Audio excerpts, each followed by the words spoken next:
Gloire à l'Éternel.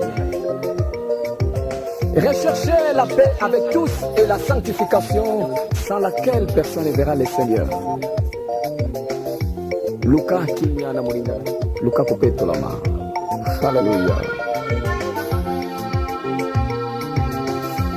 Luka Kimiana Motonyoso, Peto Lama Libosona Yawe, Nakoya Bisayo Lelo, Kribina Lanzambe Koya. Mesdames et messieurs, amis de la télévision responsable, merci de nous faire confiance une fois de plus.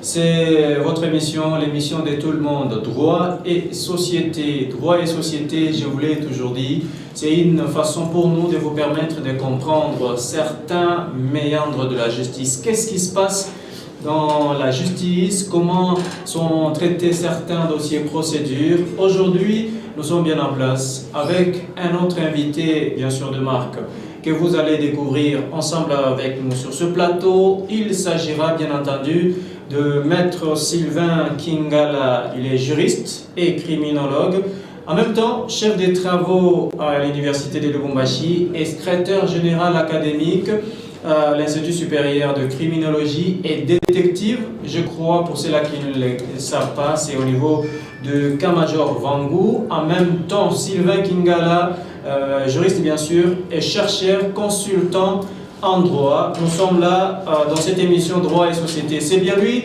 que nous recevons. Maître Sylvain, bonjour. Bonjour, et merci de répondre à notre invitation. Je vous en prie.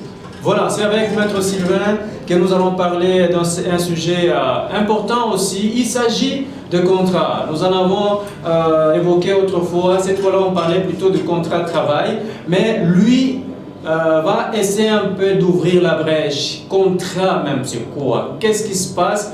Quelle est la procédure à suivre quand il s'agit d'un contrat? Les modalités pour qu'il y ait un contrat parfait au lieu que demain après-demain qu'il y ait des contestations par-ci par-là. Alors on en saura dans cette émission. Déjà, Maître Sylvain, je pense que vous êtes à l'aise dans l'émission. Très à l'aise. Merci. Qu'est-ce qu'on peut retenir d'un contrat? Ou encore, quand peut-on parler d'un contrat? Merci beaucoup. Moi, j'aurais préféré, avant de parler des contrats, de parler d'abord des droits. Voilà. Le concept droit est défini au sens objectif et au sens subjectif. Les droits au sens objectif portent sur l'ensemble des règles qui régissent, n'est-ce pas, le fonctionnement d'un pays, donc qui régit l'activité d'un pays. Et au sens subjectif, c'est l'ensemble des prérogatives ou l'ensemble des avantages que la loi accorde à ses administrés. Et le droit au sens subjectif, n'est-ce pas, peut être patrimonial ou extra-patrimonial. Patrimonial, ce sont les droits qui sont appréciables à l'argent. Et les droits patrimoniaux sont au nombre de trois. Nous avons les droits réels, les droits des créances et les droits intellectuels. Les droits réels, c'est l'ensemble des droits qui créent les liens juridiques entre une personne et un bien. Les droits des créances, c'est l'ensemble des règles qui créent les liens juridiques entre deux personnes, dont l'une est passive, qu'on appelle débiteur, une débitrice, et l'autre est actif, qu'on appelle créancier. Et c'est ça même les droits civils, les obligations. Les obligations ont de différentes sources. La première source, c'est les contrats. La deuxième, c'est les délits. La troisième, c'est les quasi-contrats. La quatrième, c'est les quasi-délits. Et puis la loi. Donc, les contrats est d'abord l'une des sources des obligations. Et c'est la source par excellence, parce que la plupart des obligations naissent à partir du contrat. S'il faut définir les contrats, c'est l'article 1er du Code civil congolais, livre 3, qui dispose que les contrats est une convention entre deux à plusieurs parties qui s'engagent à faire, à ne pas faire ou à donner quelque chose. Et cet article a été emprunté en droit franco-belge, l'article 217, qui reprend textuellement la définition du contrat. Mais cette définition est fortement critiquée parce que la définition du contrat, n'est-ce pas, crée une confusion entre un contrat, une obligation et une convention. Parce que tout contrat, n'est-ce pas, est une convention et toute convention n'est pas nécessairement un contrat. Raison pour laquelle la particularité du contrat, c'est par le fait que le contrat, c'est une convention génératrice des droits et des obligations. Toute convention ne génère pas obligatoirement des obligations, mais lorsqu'il s'agit des contrats, on voit dans le chef des deux parties les droits et les obligations. Donc la définition du contrat proposée par la loi, elle est incorrecte. Parce qu'elle confond, n'est-ce pas, les contrats, la convention et l'obligation. Or, les contrats, c'est une convention génératrice des droits et des obligations. C'est ça la meilleure définition du contrat qui est d'ordre doctrinal. Ça devient compliqué, Maître Sylvain. Vous préférez que nous gardions quel type de définition ou du sens exact, réel du contrat? Non, je vous dis, la loi n'est pas nécessairement l'œuvre des juristes, n'est-ce pas? La loi présente beaucoup d'insuffisances. Et je vous dis que cet article est critiqué non seulement par les doctrinaires congolais, même les doctrinaires, n'est-ce pas, franco-belges. Je peux citer Jean Carbonnet, je peux citer Alex François Terré, je peux citer Boris Starr. Et les Congolais, il y a Kalom Mbikaï, il y a même mon maître, fait professeur Mongo, paix à son âme, il a écrit sur ça, il a critiqué, c'est la définition même du contrat, parce que cette définition confond la convention et les contrats. On dit les contrats c'est une convention, c'est ça la définition, c'est là l'article 1er. Or, les contrats n'est pas toujours une convention, il y a une différence entre une convention et un contrat. Mais donnez cette différence. Merci beaucoup. Lorsqu'on dit les contrats est une convention, pourquoi on dit ça? Parce que et les contrats et la convention sont tous des actes juridiques bilatéraux. C'est-à-dire, pour l'information, il faut la présence des deux parties. Oui. Mais dans les contrats, il y a toujours les droits et les obligations. Aujourd'hui, on peut s'entendre. On va commencer à courir chaque 5 heures. C'est une convention. Mais si un jour je refuse, il n'y aura aucune obligation dans mon chef. Mais ce n'est pas le cas lorsqu'il y a un contrat. Lorsqu'il y a un contrat, l'une des parties n'exécute pas son obligation. Il y a, n'est-ce pas, une conséquence des droits. N'est-ce pas? Donc lorsqu'il y a un contrat entre toi et moi, nous sommes obligés, toi tu as des obligations, moi j'ai des obligations. Et c'est ça même les caractères synalagmatiques du contrat. Les obligations s'opposent entre les parties. Et lorsque l'une de ces parties n'exécute pas son obligation, il y aura des conséquences sur les droits des droits. Voilà. Vraiment. Alors, Maître Sylvain, qu'est-ce que nous pouvons plutôt retenir des éléments constitutifs d'un contrat? D'abord, on parle, c'est l'article 8 qui prévoit, n'est-ce pas, par les éléments, les conditions pour la formation et la validité d'un contrat. Nous avons d'abord les consentements. Et la première condition pour qu'il y ait un contrat, il faut qu'il y ait les consentements des deux parties. Et après les consentements, nous avons la capacité. Pour contracter, il faut avoir la capacité. Ici, la capacité n'est pas seulement physique, parce que la capacité physique, c'est par rapport à l'âge. La majorité, c'est à 18 ans. Et il y a aussi la capacité mentale, parce qu'un détracté mental ne peut pas contracter. Donc, la capacité physique s'apprécie par rapport à l'âge, tandis que la capacité mentale s'apprécie par rapport à l'état d'esprit, c'est ça? Et donc, vous devez avoir toutes les facultés normales. Et à toi, nous avons, les contrats doivent avoir un objet. Et cet objet doit être certain, cet objet doit être dans les commerces, cet objet doit être autorisé par la loi. La vente des armes chez nous est prohibée. Un contrat doit avoir un objet qui est certain, dont l'État a autorisé, n'est-ce pas, la commercialisation. Et après, nous avons la cause. Bon, s'il faut définir les consentements, c'est quoi? C'est l'accord de volonté, n'est-ce pas? La capacité, c'est par rapport à l'aptitude, qui peut être mentale ou physique. L'objet, c'est quoi? C'est à quoi on s'engage. On ne peut pas s'engager sans pour autant qu'il y ait un objet. Et la cause, c'est pourquoi on s'engage. La cause, c'est le but, n'est-ce pas? Donc, les parties s'engagent. C'est ça un peu les conditions de la validité du contrat. Il faut qu'il y ait les consentements des parties, il faut qu'il y ait la capacité à contracter, il faut qu'il y ait l'objet certain illicite et la cause doit être certaine aussi illicite. Maintenant, vous avez cité 4 éléments plutôt. Admettons qu'il y a un ou deux qui manquent. Est-ce que les contrats c'est une bonne question, monsieur le journaliste. Les conditions de la validité du contrat sont cumulatives. Ce n'est pas alternatif. Ou 4 ou rien. Lorsque l'un de ces 4 conditions manque, les contrats ne pourra pas être fondés. Raison pour laquelle il y a une différence entre les contrats et les quasi-contrats.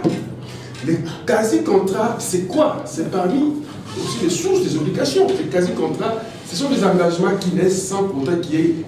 Ce sont des obligations qui naissent sans pour autant qu'il y ait un engagement. Pour qu'il y ait un contrat, il faut qu'il y ait un engagement et de cet engagement qu'il y ait des obligations. Mais pour qu'il y ait, lorsqu'on a affaire à un quasi-contrat, on a des obligations qui naissent sans pour autant qu'il y ait des engagements. Je donne un exemple. La gestion d'affaires. Vous êtes voisin et vous constatez que la maison de votre voisin prend du feu. les voisins n'est pas là, vous engagez votre argent pour appeler l'incendie, n'est-ce pas? Oui. Pour éteindre les faits. Exact. Et lorsqu'il lui il va venir, il sera dans l'obligation de les rembourser ce que vous avez dépensé. Oui. Même s'il n'a pas donné, n'est-ce pas, son consentement. Ça, c'est un quasi-délit. Ce sont des engagements qui naissent sans pour autant qu'il puisse y avoir un engagement. Et si on dit quasi, quasi veut dire presque. Donc, ce qui manque dans les quasi-contrats, c'est l'engagement de l'autre qui s'oblige. N'est-ce pas? Voilà. Mais la conséquence de droit par rapport à ces contrats à ces quasi-contrats par exemple, si la personne qui n'était pas là lors d'un incendie, l'exemple que vous avez évoqué, mais il arrive, on lui dit, voilà, il y a eu ceci, cela, j'ai dépensé autant, mais il s'oppose. Non, donc si s'oppose, c'est déjà un contentieux. C'est la partie qui a dépensé l'argent, on doit saisir les cours des tribunaux. C'est déjà par une action civile, bien sûr. C'est là dans l'obligation, n'est-ce pas? C'est la loi. La loi est dire, mais c'est la loi, disons. Vraiment. Et puisqu'on parle de contrat, Maître Sylvain, qui sont concernés par un contrat? Oui, bon. Pour être un peu vraiment clair, hein, bon. À l'égard bien sûr de... Les effets du contrat, ce sont les parties qui s'engagent. Ça, c'est le principe. En droit, il y a les principes, il y a aussi les exceptions, n'est-ce pas? En principe, les principes avec les effets du contrat, n'est-ce pas, concernent seulement aux parties, n'est-ce pas? C'est ça même l'article 33 du Code civil comme le livre 3 qui dispose, n'est-ce pas, les conventions légalement formées, tiennent les droits à ce qu'ils l'ont fait, n'est-ce pas? Donc, les effets du contrat, en principe, n'est-ce pas, ne concernent que les parties contractantes. Qui sont ces parties-là? Non, les parties, ça dépend d'un contrat à un autre. Si c'est un contrat de travail, nous avons les salariés et l'employeur. Si c'est un contrat de vente, nous avons les locataires et les locataires. Les locataires et les locataires, je dis bien. Les locataires et les locataires, c'est pas la même chose. Vous là, en droit, vous avez vraiment il y a des termes un peu compliqués. Locataire, locateur. Finalement, locataire, c'est celui qui loue. Oui. Locataire, c'est ce que vous appelez bailleur. Ok. C'est avec A-I-R et E-U-R. C'est pas la même chose. Ça, c'est en droit. Donc, nous, les communs des mortels, on est en train de confondre qu'il s'agit de locataires et bailleurs, mais vous dites locataire et locataire. Voilà, c'est pas la même chose. Locataire avec A-I-E-R et locataire E-U-R. C'est pas la même chose. En matière de contrat, Maître Sylvain, vous êtes spécialiste, consultant en droit. Quelle est la meilleure procédure à suivre? Oui, la meilleure procédure à suivre, les contrats peuvent être sous seing privé, n'est-ce pas? Et les contrats peuvent être authentiques. C'est-à-dire les contrats sous seing privé, c'est un contrat qui se passe entre les deux parties, n'est-ce pas? Il n'y a pas une troisième personne, une officielle, qu'on appelle l'officier, n'est-ce pas? Ça peut être un notaire, n'est-ce pas? Qui doit donner les caractères authentiques, parce que les actes authentiques ont une valeur juridique supérieure par rapport aux actes sous seing privé. C'est pour laquelle, pour certains contrats, n'est-ce pas, on demande, on conseille aux parties, n'est-ce pas, d'aller chez les notaires pour authentifier, n'est-ce pas, comme surtout si les contrats à une certaine valeur, n'est-ce pas, si les contrats à une certaine valeur, comme la vente d'un véhicule, n'est-ce pas, et raison pour laquelle, en matière immobilière, les contrats ne peuvent se faire que devant l'officier, n'est-ce pas, les notaires, on appelle les conservateurs des titres immobiliers, parce qu'en matière immobilière, pour qu'il y ait transfert de propriété, il faut qu'il y ait mutation. Mutation veut dire il faut qu'il y ait établissement d'un nouveau certificat d'enregistrement. Contrat sous seing privé entre des particuliers. Oui. La conséquence des droits en cas d'opposition? Non, la conséquence des droits, elle est la même, n'est-ce pas? Lorsqu'il y a déjà des preuves qu'il y ait un contrat et l'autre partie n'a pas exécuté son obligation, il y aura des conséquences des droits. Et c'est le principe de l'inexécution du contrat, n'est-ce pas? Exception, à plein du contrat, tout ce qu'on l'exception de l'inexécution. Lorsque moi j'ai exécuté, n'est-ce pas, mon obligation, toi tu dois l'exécuter pas, moi je vais soulever cette exception-là. Et la conséquence, c'est soit la résiliation du contrat, soit des paiements de compensatoires ou moratoires. Et il ne faut pas confondre la résolution du contrat et la résiliation du contrat.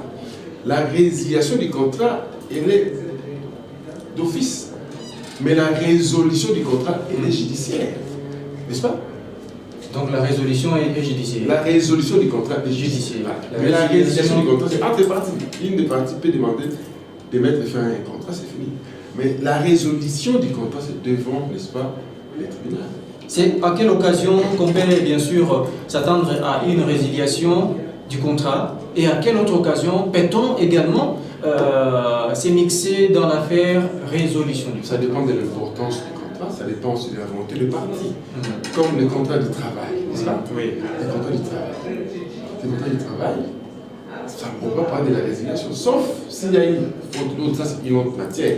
Mais ça dépend de l'importance du contrat, n'est-ce pas?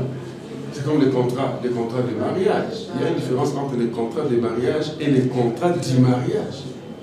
Les contrats du mariage, c'est ça même les mariages prévus par l'article 330, n'est-ce pas?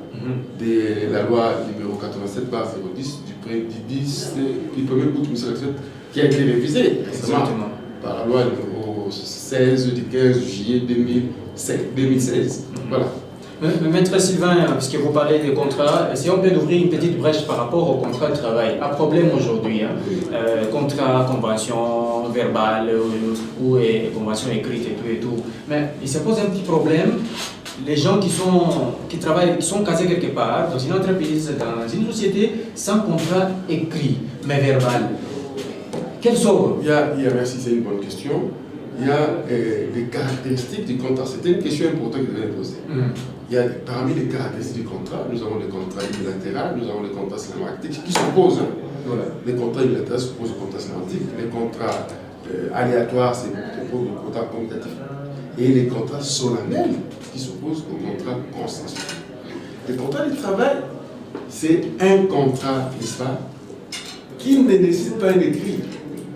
C'est solo consensus obligata. Seul le consentement suffit. Donc, le caractère écrit n'a pas un problème par rapport au contrat du travail parce qu'il y a déjà la présomption. N'est-ce pas? Donc, vous n'êtes pas obligé de faire un écrit pour engager quelqu'un. On présume. Mais l'écrit permet ou facilite la preuve, c'est évident. Mais l'écrit en matière civile n'est pas le seul mode de la preuve. Nous avons une hiérarchie, d'ailleurs, c'est les principes de hiérarchie des preuves. Il y a la preuve écrite, la preuve par témoin, il y a la preuve par présomption, il y a la preuve par aveu, n'est-ce pas?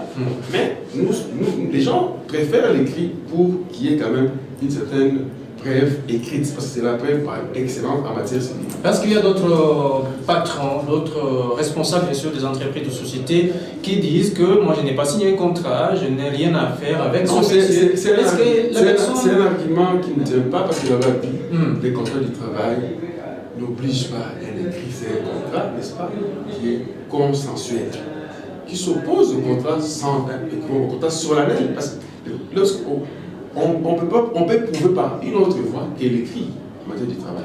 Et si nous sommes en face d'un problème qui concerne bien sûr les contrats, quelle est l'instance compétente pour trancher? Merci beaucoup. Les contrats, c'est en matière civile, c'est sur les cours et tribunaux.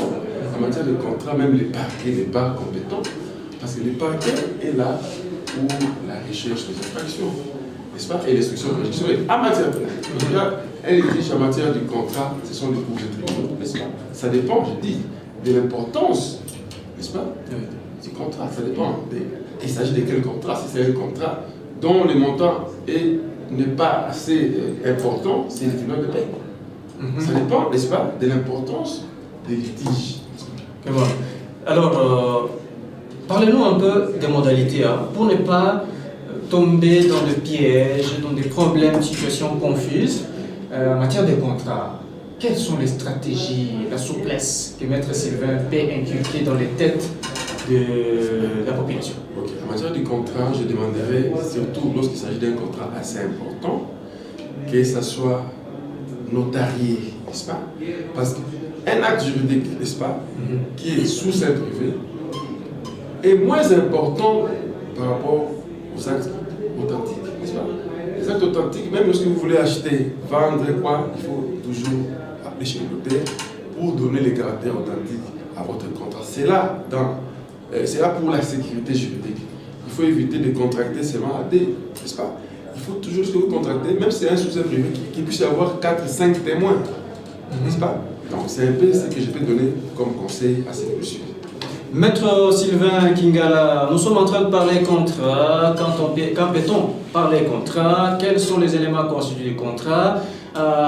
D'une manière résumée, il y a beaucoup de téléspectateurs qui vous suivent maintenant, qui ont besoin de votre savoir-faire et surtout vos conseils pour les orienter, les guider dans leur manière de prendre des décisions en matière de contrat.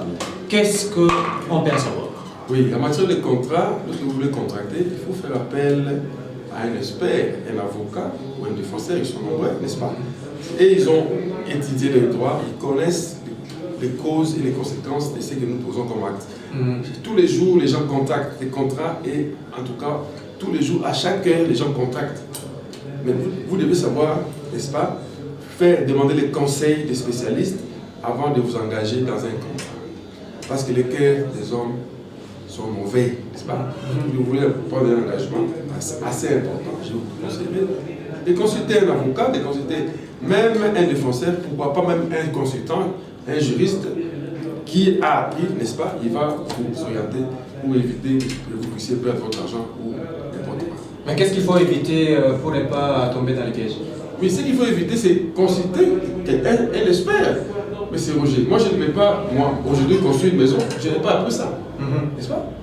Ce n'est pas pour rien que même les grandes responsabilités, les grandes autorités ont des bureaux d'études, ont des conseillers. N'est-ce pas? Les chefs de l'État, les conseillers dans toutes les matières, n'est-ce pas? Il y a des recteurs, des conseils. Donc, c'est pour vous dire que personne ne peut connaître tout. Lorsque vous êtes dans un domaine qui n'est pas vôtre, vous devez faire appel à un expert pour vous orienter. Mais Maître Sylvain, il y a aussi quelque part où vous trouvez des juristes qui sont en train de manipuler les responsables de société au lieu de faire signer, de suivre la loi, mais les orientent autrement et ce sont les plaignants ou les clients qui en pâtissent. Quoi. Oui, c'est vrai, ça c'est une observation qui tient debout. Mais ils ont science sans conscience d'inclure de l'âme. Vous pouvez avoir la science, mais il faut ajouter la conscience dans votre science. Donc ce sont des choses qui arrivent, mais il faut toujours changer de mentalité, il faut avoir une conscience tranquille et surtout une conscience professionnelle.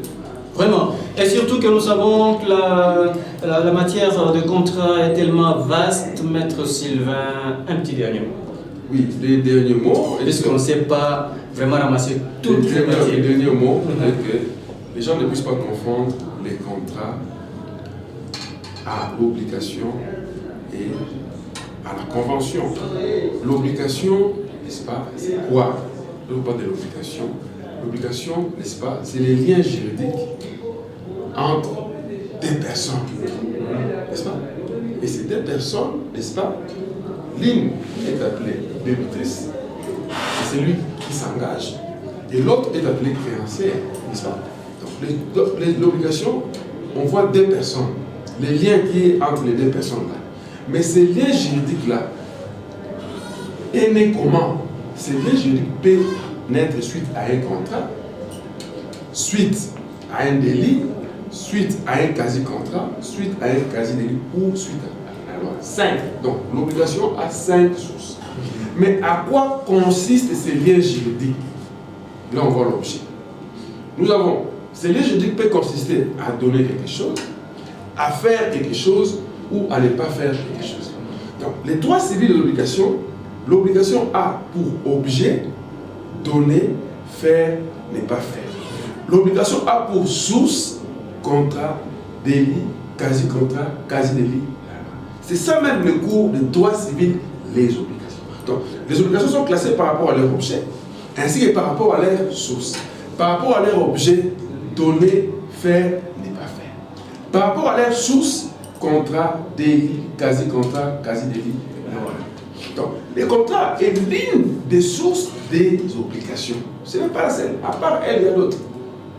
C'est l'obligation qui vise à donner, à faire, à ne pas faire. Pas les contrats. Or, dans la définition du contrat, nous avons dit que c'est une convention entre les personnes qui consiste à donner, à faire, à ne pas faire. Non. Ça, c'est l'objet de l'obligation, dont les contrats est l'une des sources. Donc, les contrats, c'est cette convention qui génère les droits et les obligations. Vraiment. Ça, désormais, il faut gommer l'article 1er du Code civil congolais, livre 3, qui définit mal les contrats. Les contrats n'est pas une convention, les contrats n'est pas une obligation, les contrats est l'une des sources des obligations et ce n'est pas n'importe quelle convention, c'est une convention génératrice des droits et des obligations. Et à cela, il faut ajouter la conscience selon M. Sylvain. Mais avant de gommer l'article premier, il faut que ça passe par le Parlement et tout pour que ce soit voté, validé et tout qu'on sorte. J'espère que ça sera d'ailleurs une bonne proposition que les honorables députés doivent tenir en compte afin d'améliorer les choses. Et surtout, s'il faut modifier la loi pourvu que ça puisse vraiment plaire à toute la population de la République démocratique du Congo. Voilà, ça sera ainsi donc la fin de cette émission Droit et Société sur votre télévision, la RTIV. Droit et Société, nous recevions pour vous Maître Sylvain Kingala, juriste et criminologue, chef des travaux au niveau de l'Université de Lubumbashi, en même temps secrétaire général académique à l'Institut supérieur de criminologie et détective. Chercheur, pourquoi pas aussi consultant en droit. Vous avez suivi qu'il incarne la matière de contrat trop vaste. On n'a pas su aller au-delà, mais peut-être prochainement, il y aura des questions qui seront posées. Nous allons faire appel encore à lui pourvu qu'il arrive à vous éclairer et surtout vous guider par rapport à ce que vous devez faire. En tout cas, ça a été un honneur pour nous, Maître Sylvain, de vous avoir sur ces plateaux. Et à la prochaine, on pourra encore parler plus. Voilà. Merci à Willy Kailou qui nous a programmé. Merci au pasteur Jeff Kassongo M qui nous supervise. Prochain rendez-vous, ça sera la semaine prochaine, mais déjà vendredi à 8h30 pour la rediffusion. D'ici là, portez-vous bien chez vous. Merci, Adélar Lumbala. Gloire à l'Éternel. Recherchez la paix avec tous et la sanctification sans laquelle personne ne verra le Seigneur. Luka Tinya Namolinga, Luka Kupeto Lama. Alléluia. Luka Tinya Namotonyoso, Peto Lama Libosono Yawe, Nakoye Bisayo Lelo, Tribunal Nzambeko.